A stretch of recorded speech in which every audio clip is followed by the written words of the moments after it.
Hanggang sa mga oras nito, hanggang kahapon, ako po ay nagkaroon ng pagsasaliksik sa kung ano yung kalalagayan pa rin ng mundo, ng lahat na patungkol sa ating kinakaharap na ngayon.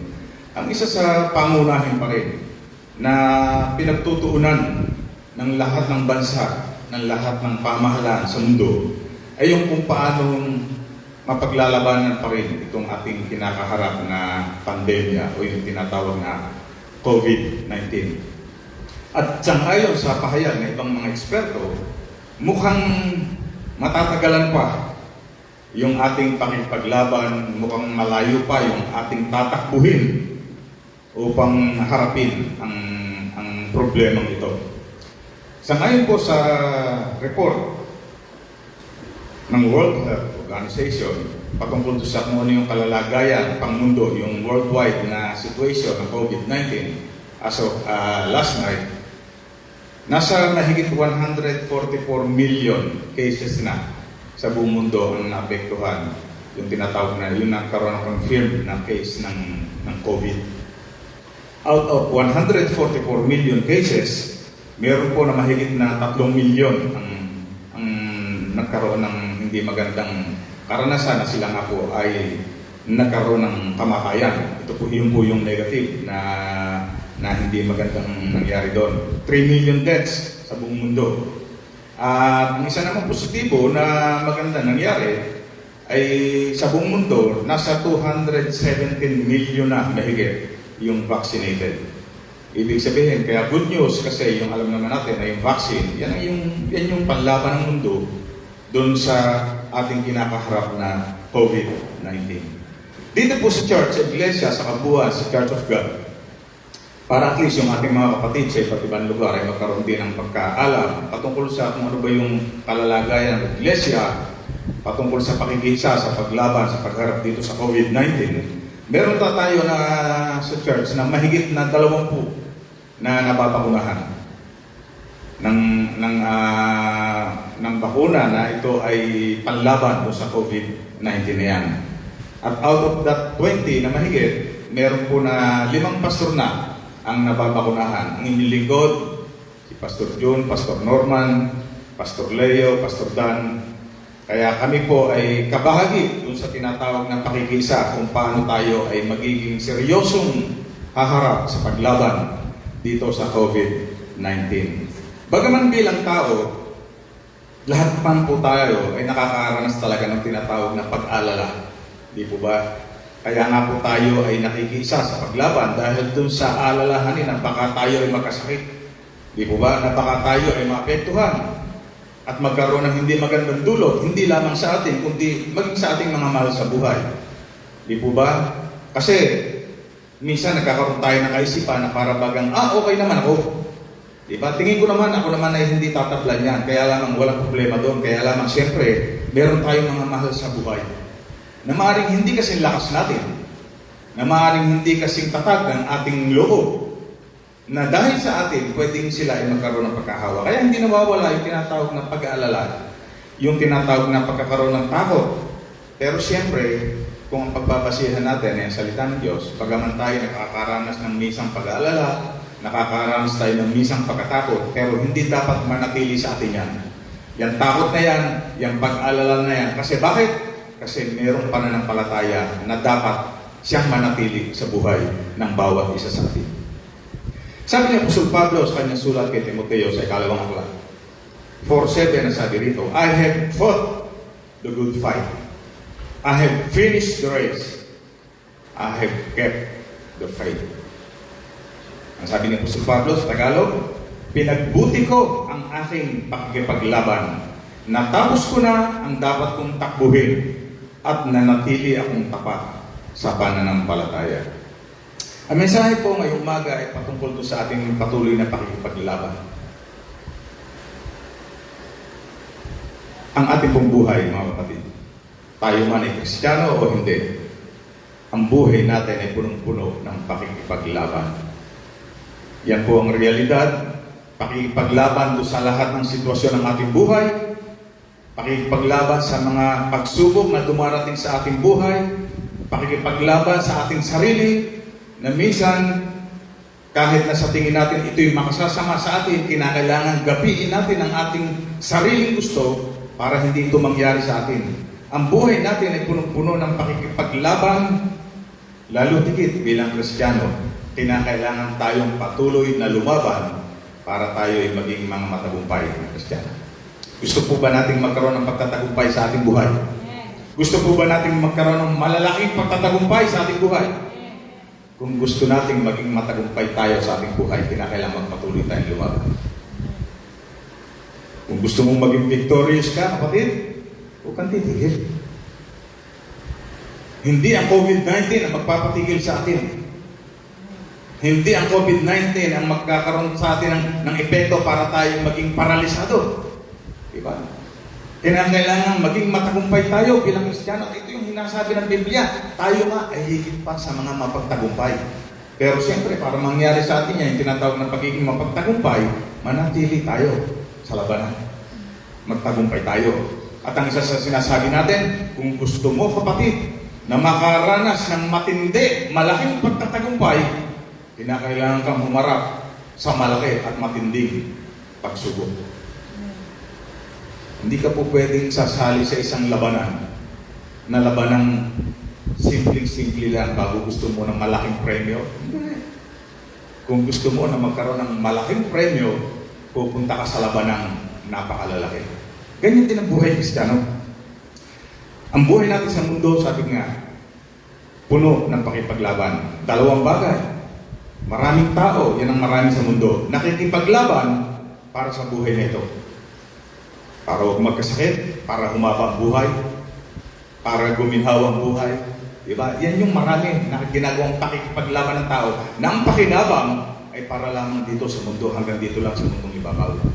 Pero siyempre tayo ng mga nakaunawa ng salita ng Diyos, bagaman tayo nakikipaglaban dito sa mundong ito habang tayo may buhay, pero yung tunay na pakikipaglaban natin ay yung pakikipaglaban ang tagumpay ay hanggang doon sa kabilang buhay.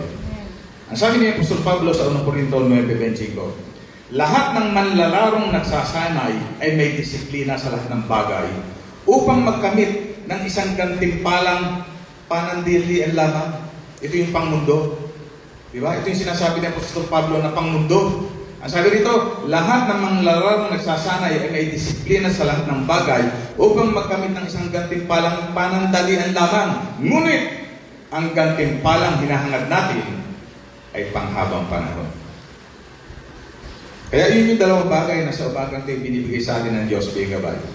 Ang isa sa basihan po ng ating pag-aaral ay nakatala sa Hebreo 12:1-3. Sabi po rito, kaya nga, dahil napapaligiran tayo ng napakaraming saksi, tanggalin natin ang anumang balakid at ang kasalanang kumakapit sa atin.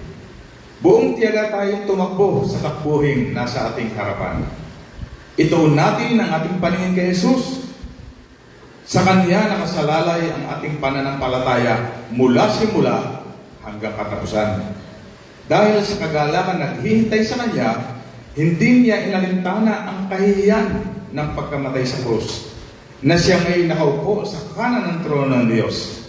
Isip-isipin ninyo kung gaano ang tiniis niyang pag-uusig sa kamay ng mga makasalanan upang hindi kayo manlupaypay o panghinaan ng loob. Alam niyo itong binasa nito o sa tala nito sa Hebreo. Dito natin makikita yung, bagaman sasabihin natin maiksi, pero yung lalim at bigat ng ginawa ng ating Panginoong Sus para sa atin. Diba? Yung kahihiyan, yung hirap, na hindi siya dapat ang tumanggap. Hindi siya karapat-dapat doon. Ginawa niya yun para sa atin, para tayo ay magtagumpay. Para hindi tayo manlupaypay.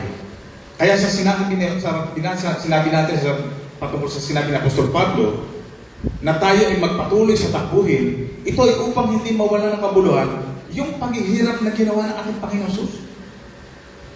Ang sabi nito, para tayo ay hindi manlupaypay. Upang hindi kayo manlupaypay o panghinaan ng loob. Nang ibig sabihin, kung tayo pala sa ating buhay na ito nakakaranas ng panghihina ng loob at panlulupaypay, nawawala ng kabuluhan yung purpose ng ginawa ng ating Panginoon Jesus. Kasi isa iyon sa layunin ng kanyang pagkamatay sa krus. Yung pagtanggap ng parusa na dapat ay tayo ang tumanggap. Dito sa binasa natin ito sa Hebreo, meron binabanggit dito na takbuhin nasa ating harapan. Yung lakbayin, yung running race na sana ito'y nasa harapan natin.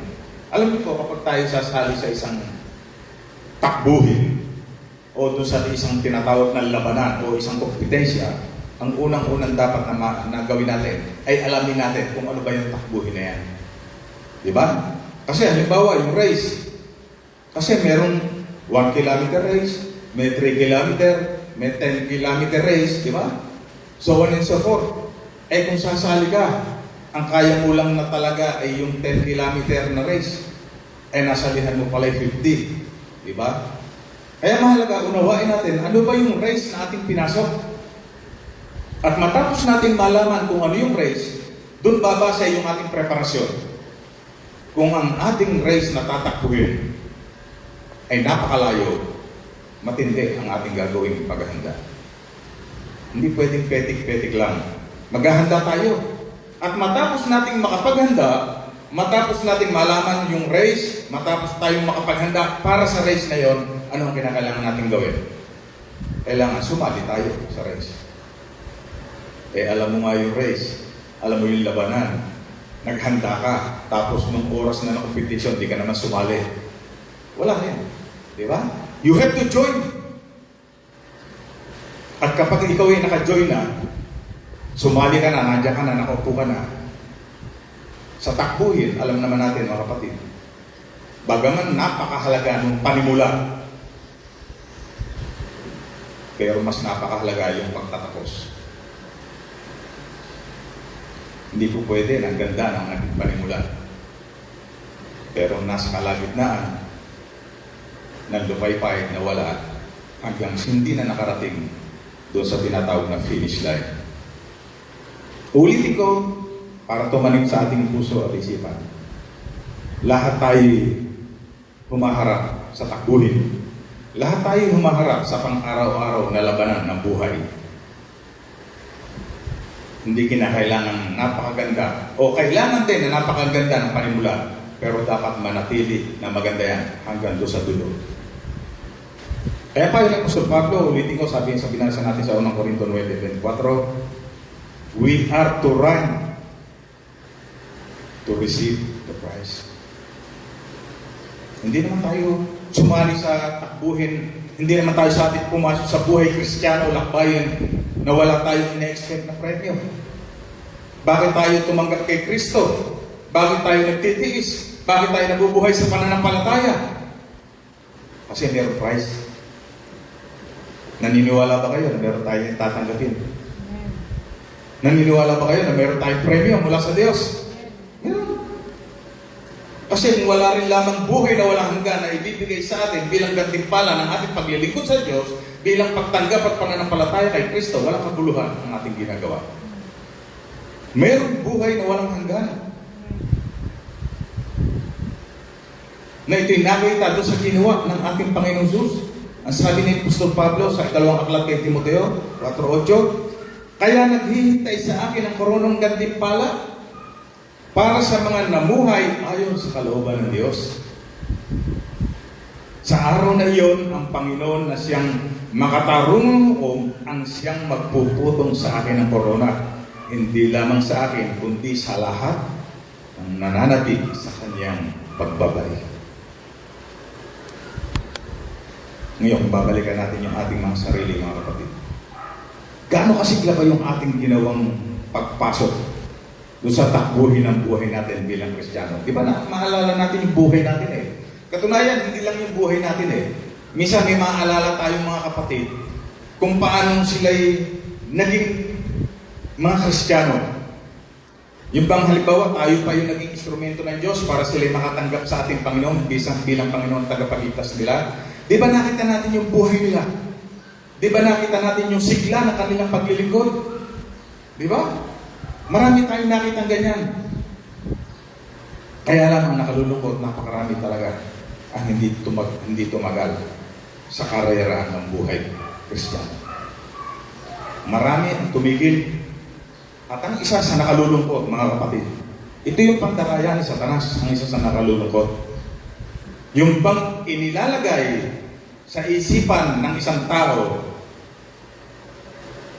yung pandaraya ni Satanas, yung maling pag-asa na sinasabi sa kanyang, ikaw naman ay nasa race. But in reality, wala talaga sa race. Yung ang pag-asa ng tao, siya ay kasama. Diba? Yan yung pandaraya ni Satanas. Kaya sabi nga sa Mateo, ito yung malingit namin pinabanggit every time na mayroong tinatawag na undercover seminar. Kapag dating na huling panahon, marami ang magsasabi, Panginoon, nangaral kami. Nagpalayas ng demonyo, gumawa ng himala sa iyong pangalan. Pero sabi natin, Panginoon, sasabihin ko sa kanila, hindi ko yung kilala. Mga umasa na sila'y akala'y nasa karera. Pero wala pala. Diba? Kaya nakalagay yung paalala ng Diyos sa atin di ba? Ngayon may pandemic, pwede natin yan sa actually sa sarili natin. Yung mga nararanasan ito sa buhay natin, pwede nating salaminin ito. Tayo ba ay nasa karera ng buhay Kristiyan? Ano yung nagre-reflect sa atin? Ano yung ipinapahayag ng COVID-19, ng pandemic sa ating buhay Kristiyano? Ano yung nakahayag sa atin? Di ba isang tunay na Kristiyano? Nakikilala yan. Hindi sa panahong sagana. Kasi siyempre, madaling maging mapagbigay sa gawain, madaling maging matulungin sa panahong sagana. Madaling maging masaya kapag walang problema. Di ba? Pero kapag dumating yung kawalan, pag dumating yung matinding pagsubok, pag dumating yung COVID-19, paano ka na? Kaya yan ang nagpapahayag talaga ng ating kalalagayan Kaya sabi ng Apostol Pablo, patuloy tayo sa karera. Tingnan natin, tayo ba ay nasa track pa? Tumatakbo pa ba tayo na tama yung track natin? Yung bandaan natin tinatahak tama sa karera? Baka ang bilis-bilis nga natin, wala naman tayo sa track. Hindi papunta sa finish line. Ang mabigat, akala natin, tayo nasa karerang tunay. Yung pala ay mali. Di ba? Ngayon sa ating pakikipag sa buhay na ito, na tayo nasa buhay na tayo nakikipaglaban, na tayo nasa kompetisyon bilang isang lingkod ng Diyos, alam natin yan, na tayo nasa karera, ano ba yung pwede magbigay sa atin ng lakas ng loob? Hindi naman ganun kadali ang sumanib yung miski yung literal na karera, alam natin, miski yung karera ng mga bike, di ba? Hindi naman ganun kadali yan Ano yung nagbibigay sa iyo ng lakas, ng encouragement, ng sigla na magpatuloy? Di ba yung mga nangyayari o mga tao sa paligid mo, yung mga sitwasyon, nakatutulong, nagbuboost ng moral? Di ba? Miski sa mga athlete natin, matataka kayo, di ba? Kapag may Asian Games o yung Southeast Asian Games, kapag ang Pilipinas o yung games na yun ay ginagawa sa ibang bansa, ang place ng Pilipinas laging siguro nasa mga number 4, number 5, ang layo. Pero magtataka kayo kapag ginagawa dito sa bansa, nagnanakaroon lagi. Alam ko, meron kayo nasa isip kung bakit. Hindi yung pandaraya, hindi yung negative. Ano yung mga positibong bagay na nagdudulot ng pagtatagumpay sa kanila? Yung una, meron tayong mga witnesses of faith. Mga meron. Diba, sarap lumaro kapag may mga nag-cheer. Diba, sarap no? Na talagang binubus ka, diba? Pag ikay may nagawa maganda, talagang sigawan, palakpakan. Nakakatulong yan. Ang sabi nito sa Hebreo 12:1, kaya nga, dahil napapaligiran tayo ng napakaraming saksi, tanggalin natin ang anumang palaki at ang kasalanang kumakapit sa atin. Buong tiyaga tayong tumakbo sa takbuhin nasa harapan natin. Merong binabanggit dito na great cloud of witnesses na ito'y nakatingin sa atin. Ito'y sumusubaybay sa ating ginagawang paglalakbay bilang Kristiyano. Ito ba yung ating kapatid? Well, nakakatulong yan. Pero ano sinasabi rito sa Biblia? Sino-sino yung mga witnesses of faith? Ano sabi rito? Na dahil sa kanilang pananampalataya, nag-iwan sila ng isang kasaysayang hindi makakalimutan kailanman. Yun daw yung mga witnesses. Ang lahat ng mga ito, bagaman may mabuting patotoo dahil sa kanilang pananampalataya, hindi tumanggap ng pangako sapagkat may mas magandang plano ang Diyos para sa atin upang sila'y hindi maging ganap malibang kasama tayo. Ibig sabihin, yung mga witnesses na yon na nakatapos na ng race, sangayon sa Biblia,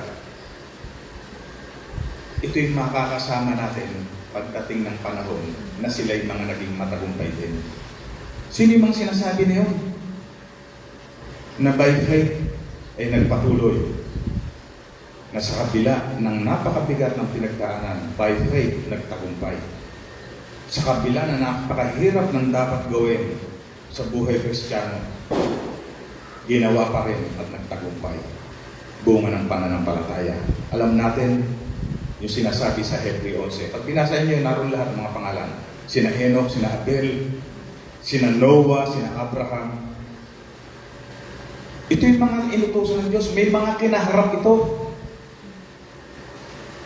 Mga lingkod ng Diyos na naglakbay sa mundong ito, nakipaglaban,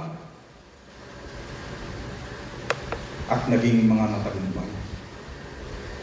Bakit? Dahil doon sa pananampalataya na sinasabi ni Apostol Pablo, na natili sa pananampalataya. I have kept the faith, sabi ng Apostol Pablo. Na ito rin tayo. Na kapag tayo maglalakbay, kapag tayo tatakbo, iwan na natin ang lahat. Yung lahat na nagpapabigat sa atin, pero huwag natin iiwan yung faith.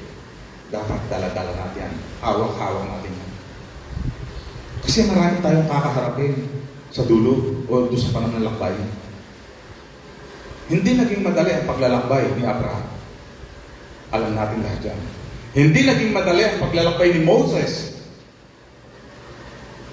Yung siya ay gamitin ng Diyos para i-lead ng mga Israelita out of Egypt. And then sila'y dumating sa punto na wala na silang paglalakbayan. Wala nang race na papasukan dahil sarado ang dagat. Pero by faith, hindi siya tumigil sa pagsulong na hati ang dagat. Ganon din mga kapatid ang buhay ng bawat isa natin. Itong mga taong ito, mga likod na ito, ang sabi rito, ito yung mga witnesses na sa atin ay sumasaksi sa ating ginagawang paglalakbay. May nakakakita sa atin. Sila yung nagbibigay ng encouragement sa atin. Nang hihina ka sa pananampalataya, kapatid, yung witnesses na yan, nabuhay sa pananampalataya, mas mahirap ang naging kalalagayan. Ganun din. Laharan natin yan. Sabi nga na sumulat ng Hebreo, nung sinabi niya lahat ito, yung mga lingkod ng Diyos, yung mga witnesses na sa atin ay sumasaksi sa ating buhay paglalakbay Kristiyano. Sabi niya sa Hebreo 11:32, magpapatuloy pa ba ako? Kulang ang panahon para maisalaysay ko ang tungkol kina Gideon, kina Barak, kina Samson, kina Jephthah, kina David, kina Samuel, at mga propeta. Na ano ang ibig sabihin? Kulang pa ba yung mga binanggit na pangalan na yun para kayo ma-encourage sa pananampalataya at magpatuloy na malakas sa paglalakbay? Eto pa, kaya alam, kulang ang panahon para sulatin lahat yun. Ano ibig sabihin? Napakaraming lingkod ng Diyos, napakaraming witnesses na nais masaksihan ang iyong pagtatagumpay. Excited ka ba ron, kapatid? Dapat excited tayo doon. Di ba? Kaya sabi dito sa verse 1, ulitin ko, kaya nga, dahil napapaligiran tayo ng napakaraming saksi, yun yung tinutukoy ng mga saksi sa Hebreo, tanggalin natin ang anumang balakid at mga kasalanan kumakapit sa atin. Buong tiyaga tayo tumakbo sa takbuhin na sa ating harapan. Yun yung una na magbibigay sa atin ng encouragement sa ating takbuhin para hindi tayo manlupay-pay. Yung mga witnesses. Yung pangalawa, ano dapat? na binanggit ko na kanina? We must enter the race.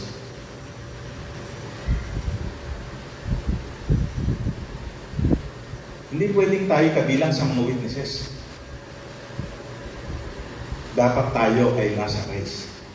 Yan ang hingi-hingi sa atin ng salita ng Diyos. Pag sinabing tayo pumasok sa race,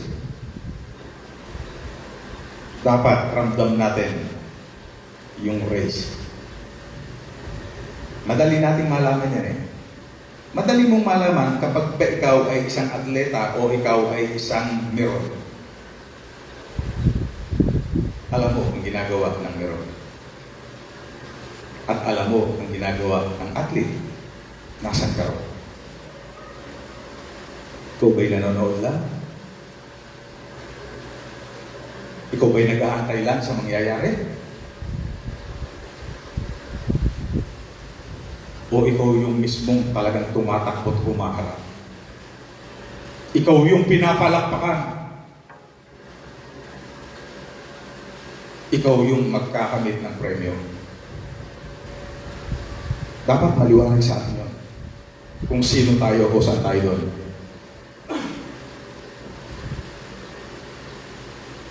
Alam niyo, isang bagay na napakasarap sumali. Di ba kapag sa basketball, baka man ako naman hindi player ng basketball. O saan mang uri ng laro, lalo na yan ay teamwork. Napakasarap sumali at magkaroon ng encouragement kapag kilala mo kung sino yung mga kalaro mo o kasama mo. Yung talagang mga kakampi mo na talagang maayos magagaling. Di ba excited ka? Di ba? Alam mo na hindi mo sila bitbitin. Alam mo na talagang sila'y katulong. Alam niyo sa ating race na tinatakbo sa ating buhay paglilingkod, ito ay hindi lang ang race natin. Dito sa pagtakbo natin sa ating buhay spiritual, kasama natin ang Diyos. Ngayon, kung kakampi mo ang Diyos sa race na yan, sa pagtakbo na yan, kakabahan ka pa ba? Diba? Diba yung faith mo, panatag ka? Kasi alam mo, kung hindi mo kayang i-shoot ang bola, ang Diyos ang shoot para sa iyo.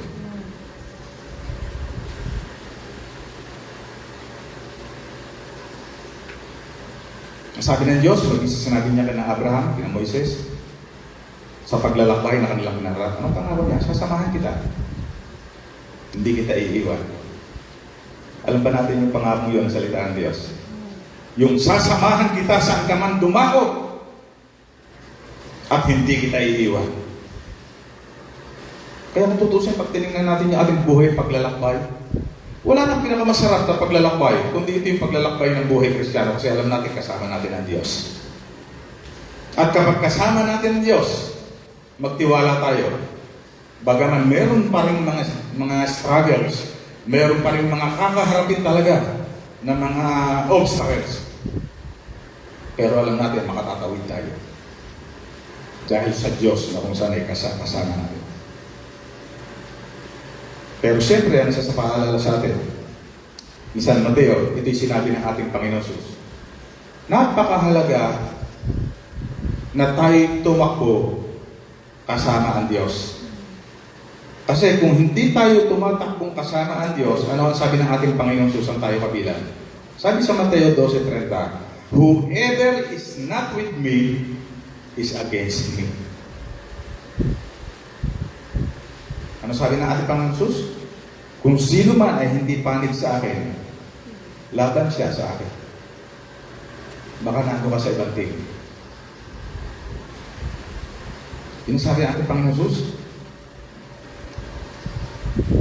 Pangatlo na dapat nating makita, para tayo patuloy na huwag bigla. Diba? Bagaman siyempre maganda na sabihin natin at ituro na ang buhay Kristiyano ay masayang tunay. Pero siyempre dapat may balanse. Talagang may lungkot yan, may paghihirap, may pagsubok. Diba? At lahat naman ng nakaranas ng pagsubok, ng hirap, hindi naman niya nakangiti. Diba? Talagang may pagluha yan. Pero siyempre, ang sa napakalagang makita natin, yan ang realidad ng buhay natin. Ano sabi sa pangatlo? Sa ating race na tatakbuhin, sa ating pakikipaglaban sa buhay nito, may mga obstacles talaga. Pero siyempre, ang payo ni Apostol Pablo, sabi niya sa kanyang sulat, let us throw off everything that hinders the sin that so easily entangles us. Alisin natin. Tanggalin yung mga balakid na yan. Yung mga kasalanan na kumakapit sa atin. Hindi natin pwedeng sabihin nasa race tayo. Dala natin yung faith and then dala natin yung sin. Mahihirapan tayo. Dapat mawala yun. Sa ating nararanasan ngayon, hindi dapat maging balakid sa ating paglilingkod. Yung pandemya, totoo meron tayong sinusunod na patakaran base dun sa tinatawag na quarantine natin. Nasa ngayon, inaalaw tayo ng 10%. Pero kapag ikaw ay kasama dun sa 10%, dapat narito ka. Hindi mo pwedeng idahilan kasi may COVID. Allowed ka nga eh. Diba? Ano sinabi natin? Sumusunod tayo sa patakaran kasi hindi pa nag-grant o hindi nag-ano yung ating request na 30%. Kaya sa 10% tayo. Kaya allowed tayo dito na hanggang 20% dito sa loob.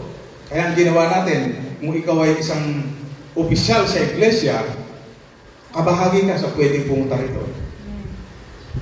Ang tanong, bakit sa kabila na ikaw ay pwede rito, wala ka? Diba? Hindi dapat ang COVID-19 ang maging balakid kung ikaw naman ay pinapayagan. Diba? Yan yung mga kabigatan na nakalagay sa atin. Alam niyo mga kapatid, sa ngayon dito sa atin binasa sa salita ng Diyos, tanggalin yung mga balakid, yung kasalanan kumakapit. Ang COVID-19 virus, hindi naman yung kasalanan natin eh. Virus yan. Kung paano tayo magre-react dyan sa virus na yan, yan ang maaaring magdulot sa atin ng kasalanan. Nandyan lang yan eh. Nandyan lang yan eh. Katunayan, kung gusto mong gamitin positively ang bagay na yan, pwede. Bunga ng pandemya, abutin mo mga tao, pwede. Yun tayo, na meron tayo sa sarili natin, ano yung tinutukoy ng mga nagpapabigat sa ating balakid, yung unforgiving heart. Hindi ang COVID ang hadlang sa'yo. Baka hindi ka mapagpatawad. Baka ikaw tinatama. Di ba? Baka ikaw ay meron pa rin hindi magandang relasyon sa iyong kapwa, sa iyong kapatid. Mahirap tumakbo. Kaya sabi rito, alisin natin yan. Pinatatakbo tayo, pero dapat wala yan. Kasi bakit? Yan ang magdudulot sa atin ng pagkadapa. Salamat kasi may pangako ang Diyos na tayo kanyang itatayo. Kaya lang sa malilit na pagkakataon, nawawala yung faith natin eh. Na meron Diyos na kayang magtayo sa atin eh. Bunga ng ating mga karanasan, bunga ng ating galit sa kapwa, bunga ng ating hindi pagpapatawad. Kaya ang katunayan, marami na tayong mga nawala. Diba? Hindi ang sakit, anumang sakit yan, ang magiging dahilan para tayo tumigil sa paglilingkod. Okay, yung tayo ay nagkasakit, hindi tayo makapunta ng church, given yun, natural yun. Pero kung ikay nasa bahay, pwede mo pa rin naman gawin pagsamba. Di ba? Hindi pwedeng mapigil ng sitwasyon o ng lugar ang ating paglilingkod sa Diyos. Napakarami pa rin pwedeng gawin. Ngayon, tumitigil tayo sa takbo. Yun ang paano sa atin sa umagang to. Hindi mawawala yung lahat ng yan. Kahit na sinasabi ng mga nasa autoridad sa mundo na ang COVID ay mananatili habang mundo, assuming na yan ay nawala. Pero may papalit. Marami pa rin karamdaman na darating. Marami pa rin pagsubok tayo kakaharapin. Ano ang ibig sabihin? Kung hindi pala mawawala ang lahat ng yan, yung pananampalataya mo, kapatid, ay huwag mawawala. Kasi titigil ka sa takbo, manghihinawa. Ano sabi sa kawikaan? Sa Proverbs 24:16, for though the righteous fall 7 times, they rise again.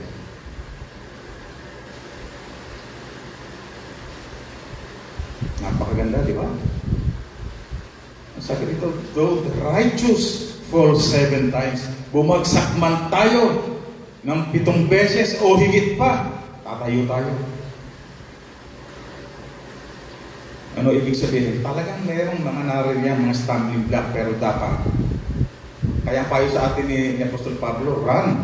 Hindi basta tumakbulan, with perseverance. Diba? With perseverance. May paghihirap, may pagtitiis, may pagtsatsaga. Pang-apat na pagpalakas ng loob sa ating pagtakbo. Yung binanggit ko kanina, we're not alone. Salamat kasi meron tayong Diyos. At kung ang Diyos ay hindi naman natin nakikita, personal, salamat, may mga kapatid tayo. Nakasabay natin sa pagtakbo. Na kapag tayo nadapa, yung kapatid natin yan, yung kapartner mong yan, ang gagamitin ng Diyos para ikaw ay tayo. Bilang mananak ko, marami tayong mga kapatid. Kapag may kapatid ka na nakita mo, kasabay mo sa takbo'y nadapa, tutulungan mong tumayo para makapagpatuloy.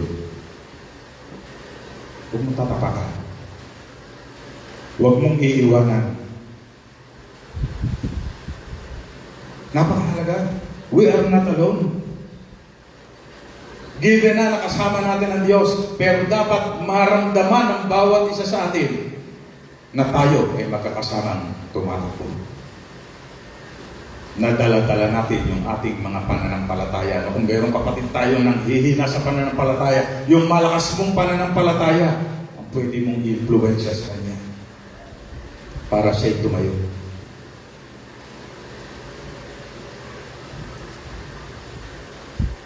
Diba? Pag tinignan natin yung pagbuhay Kristiyano, talagang masaya yung paglalakbay natin. Masaya dahil alam natin na rin ang Diyos. Masaya, alam natin na nariyan ang mga kapatid, na mga kaalalay natin, mga kapartner natin. Masaya kasi meron tayong pagtatagumpay na pupuntahang ipinapangako ang Diyos. Yung napakahalagang gantimpala. Hindi para lamang sa mundong ito, kundi gantimpala na buhay na walang hanggan. At panghuli, para huwag tayong mawala doon sa tinatawag na eagerness o yung talagang matindi, yung with perseverance na pagtakbo, paglalakbay. Tingnan natin yung premyo. Ang sabi dito, focus on the prize. Sabi pa rin dito sa 1 Corinthians 9:24-27, ang sabi dito, alam ninyong ang mga kalahok sa paligsahan ay tumatakbong lahat. Ang sabi rito, kalahok sa paligsahan ay tumatakbo lahat. Ngunit iisa lamang ang nakakamit ng gantimpala. Kaya pagbutihin ninyo ang pagtakbo upang kamtan ninyo ang gantimpala. Lahat ng manlalarong nagsasanay ay may disiplina sa lahat ng bagay upang magkamit ng isang gantimpalang panandalian lamang. Ngunit ang gantimpalang hinahangad natin ay panghabang panahon. Hindi ako tumatakbo, sabi ng Apostol Pablo, hindi ako tumatakbo ng walang patutunguhan at hindi ako sumusuntok sa hangin. Dapat maliwanag na maliwanag sa atin yun, mga kapatid. Kung paano napakaliwanag na sinasabi ni Apostol Pablo. Ang sabi rito, hindi ako tumatakbo ng walang patutunguhan. Tayo ay nasa takbuhin ito ng ating buhay na alam natin kung saan ito patungo. Yung focus natin, alam natin. Ang sabi sa verse 27, subalit pinahihirapan ko ang aking katawan at sinusupi ito upang sa gayon hindi ako maalis sa paligsahan pagkatapos kong mangaral sa iba. Kaya nakikita nyo ang buhay natin ay buhay na yung buhay Kristiyano natin, yung buhay na walang tigil. Ito'y magpapatuloy. Hindi pwedeng matapos nating makapag-share ng gospel, makapatinda kung ano mga gawain, ay tigil na. Ito'y patuloy. Kasi sabi ni Apostol Pablo, kasi baka pagkatapos niyang mangaral, siya ay maalis sa paligsahan. Kaya napakaganda ng sinasabi sa atin, mga kapatid. Itong ating ginagawa, hindi ito mawawala ng kabuluhan sa ngayon salita ng Diyos. Kapatid, meron kang premyo. Mahirap. Walang hindi. Pero ang pag-asa natin, yung gantimpala ng Diyos, na makakamit natin kung tayo mananatili, we need to keep the faith na sinasabi ng Apostol Pablo. Pananampalataya na nagkonekta sa atin sa Diyos. Kaya tayo tinuring na mga anak. Diba? Ang sabi rito, focus to sa Christ. Maraming tao sa ngayon na wala sa paglilingkod, ang focus na tuon sa pandemic. Nawala yung tingin sa Diyos. Nawala ang focus kay Kristo. Na-focus na sa COVID. Ulitin ko, balanse para hindi natin ma-misunderstood. Hindi natin sinasabi mo huwag tayo mag-ingat sa COVID. Labanan natin COVID, mag-ingat tayo. Pero dapat ang number one focus natin si Kristo. Hindi nawawala yun. Siya ang number one. At tayo naman ay gagayad ng ating Diyos kung paano natin kakaharapin at kung paano tayo magtatagumpay. Sa Hebreo 12:2, ang sabi nito, ituon natin ang ating Panginoon, ang ating paningin kay Jesus. Sa Kanya nakasalalay ang ating pananampalataya mula simula hanggang katapusan. Diba? Eksakto diba? Wala nang paliwanagan. Maliwanag na maliwanag. Ituon natin ang ating paningin. Kaya lumubog si Pedro sa tubig dahil yung kanyang tingin napapunta sa problema, hindi kay Kristo. Alam natin lahat sa kasaysayan. Diba? Nung siya nakatingin kay Kristo, nakalakad sa tubig. Imposible man lumakad sa tubig. Napaka-imposible. Pero dahil siya tumingin kay Kristo, yung imposible nagawa niya. Kaya lamang nung nawala na yung paningin niya, dumating yung mga alon, yung mga problema na lumubog siya. Kaya ang payo sa atin, ito natin ang paningin kay Kristo. Habang tayo tumatakbo, habang may mga nang i-discourage sa atin, habang may mga stumbling blocks na naririyan, focus lang tayo kay Kristo. Makakarating tayo. Bilang paglalago, bilang pagtatapos, siyempre dapat magkaroon nito ng aplikasyon sa ating buhay. Sa bawat salita na ating naririnig, napakahalaga yung maliwanag na pagtanggap. At mas mahalaga yung pagsasagawa nito sa ating buhay. Yung race na tinatawag natin, kung pagbabasihan yung ating pakikinig na salita ng Diyos, ang starting race, yung tayo makinig ng salita ng Diyos. Ang dulo nun, yung ginawa natin ng salita ng Diyos. Hindi sapat na napakinggan natin ang salita ng Diyos. Dapat ito magkaroon ng refleksyon, bahagi, kapahayagan sa ating buhay.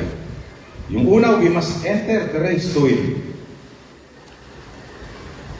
Kung hindi mo pa tinatanggap, kapatid, kung ikaw ay matagal na nakakapakinig ng salita ng Diyos, mga pagpapahayag na tulad nito, ngunit hindi mo pa nararanasan sa iyong buhay isang ayon sa sinasabi ng salita ng Diyos, na tinanggap mo pa, na hindi mo pa tinatanggap si Kristo Jesus bilang iyong Panginoon at tagapagligtas, kailangan mo kapatid na tanggapin siya. Huwag mong isipin na hindi mo pa siya tinatanggap pero ikaw ay nasa karera. Wala pa sa karera. Para ikay pumasok sa karera ng buhay paglilingkod sa Diyos, tanggapin mo muna si Kristo bilang iyong Panginoon at tagapagligtas. Kasi gawin mo man ang maraming bagay, pero kung wala pa si Kristo sa buhay mo, wala lang kabuluhan. You must enter the race. Accept Jesus Christ as your personal Lord and Savior. Pagkatapos unawain mo yung gawain na kung saan inilagay ka ng Diyos. Unawain mo, dapat maliwanag sa iyo kung bakit ka isinama ni Kristo sa kanyang katawan. Ang sabi nito sa Filipos 1:6, natitiyak kong ang mabuting gawang pinasimulan sa inyo ng Diyos ay kanyang lulubusin hanggang sa araw ni Kristo Jesus. Darating ang mga trials, mga pagsubok, lahat darating yan. At hindi yan pinasisinungalingan. Maging handa tayo sa pagdating yan. Magtiwala tayo sa pamagitan ng pananampalataya. Kasi yung ating Diyos na pinananampalatayanan, lahat yan napagtagumpayan. Kaya tayo'y magtatagumpay dahil kay Kristo. At yung panghuli, patuloy tayong mag-focus sa ating Diyos. Maging kampante tayo. Magpahinga tayo sa Diyos. Ang mundong ito, punong-puno ng kapaguran. Punong-puno ng maraming alalahanin. Gusto mo ng kapahingaan na kay Kristo ang kapahingaan. Huwag tayong lalayo. Draw near to our God. Mararanasan natin yung pagtatagumpay at yung tinatawag na pagpapatuloy sa buhay nito. Tayo lang tayo muko, tayo manalangin. Sa oras na ito, sa iyong kinauupuan, kung ikaw man ay narito sa bahay-sambahan, kung ikaw man kapatid ay nasa iyong tahanan, na narinig mo mensahe sa bawat isa ng Diyos ngayong umaga. Bunga ng mensahe na ating napakinggan ngayong umaga.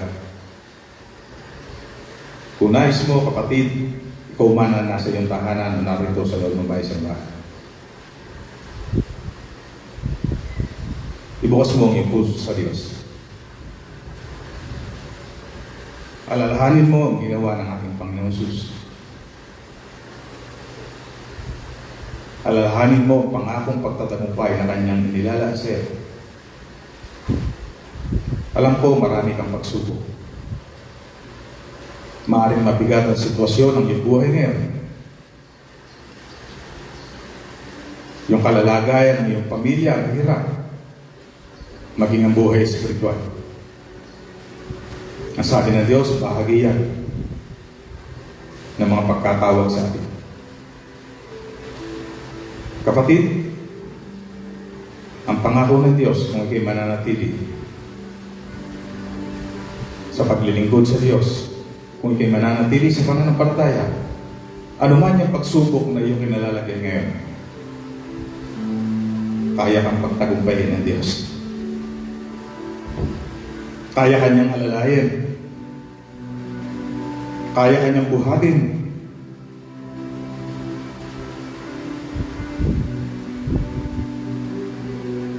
Ang nais ng Diyos, kapatid, magtiwala ka sa Kanya. Kaya kung ano man yung pinagdadaanan mo ngayon, ano man yung pagsubok na iyong nalalagyan, huwag maging hadlang yan sa iyong patuloy na paglilingkod sa Diyos.